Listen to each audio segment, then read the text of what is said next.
pursuing celibacy.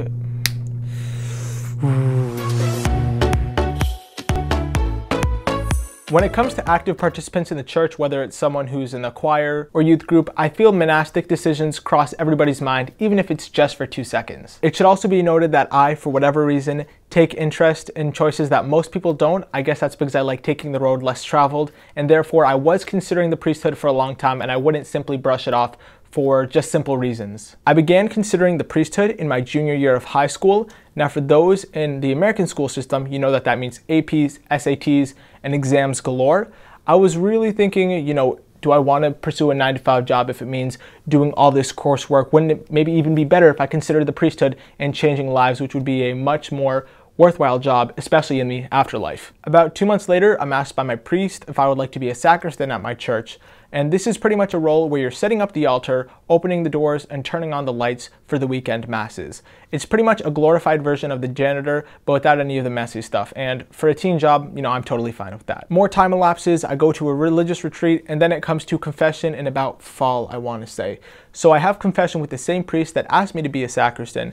And after confessing all my wrongdoings, I guess you could say, I asked him, are there any more employees or roles that the church as a whole needs, not like the specific parish, but Christianity, what do they need more of? And simply enough, he answered priests. Little did I know, several months later, I would receive a letter in the mail inviting me to a religious retreat for boys considering entering the priesthood. Let's skip to New Year's Eve. I've been working for the church for about 4 months or 5 months, I'd like to say.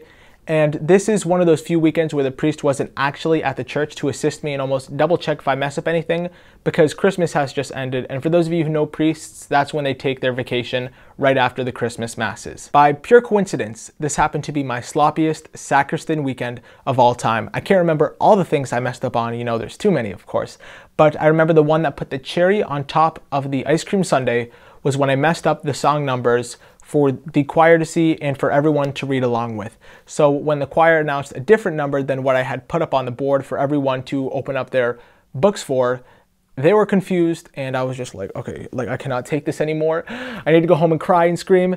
And that's what I did. Anyways, fast forward to January and the diocese retreat begins. So I believe we were about 13 or 15 guys who were going to consider the priesthood, and it was, I'd say, about a 24-hour retreat. So we arrived at 5 p.m. the first day, and we left at 5 p.m. the second day, or actually it might have been a little bit earlier. As you can assume, there was a lot of praying during that 24-ish hour time period, but the most inspiring event of all was getting 5 minutes to talk to the state's head bishop.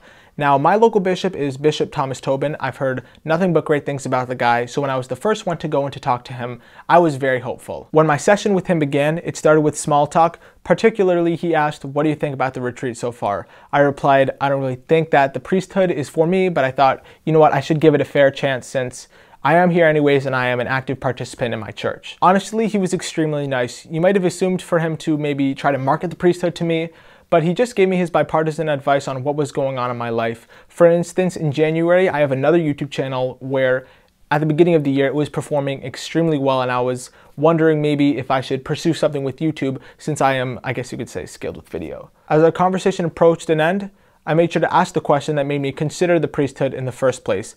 Now, if you can excuse me, I would like to read my outline so I get this question correct verbatim.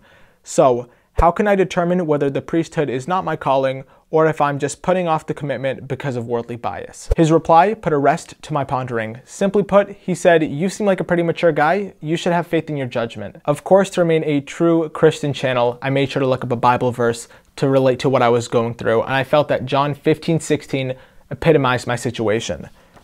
It read, do not choose me, but I choose you and appointed you so that you might go and bear fruit, fruit that will last, and so that whatever you ask in my name, the Father will give you. By considering the priesthood, despite clear signs such as skills in videography or stressful times as a sacristan, now for clarification, I still work as my sacristan, I do not hate the job, but some days it can be a bit overwhelming.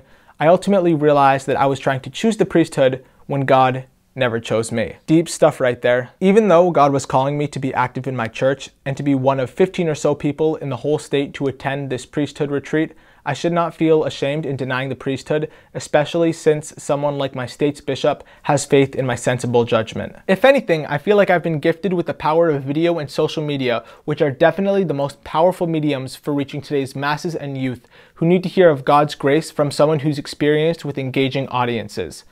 That's your boy! He has appointed me to go and bear fruit, potentially via videos from Christ's crew, and hopefully he will give me the persistence to continue with this channel despite laziness and comfort, which caused me to yield 2 years ago. For anyone watching, considering the priesthood, I hope that my experience will help you determine whether God is truly calling you to become a priest. If you have any comments, feel free to leave them down below. I will try to reply to anyone who would like a reply. And I believe that's it for this video. Thank you so much for watching and join the crew.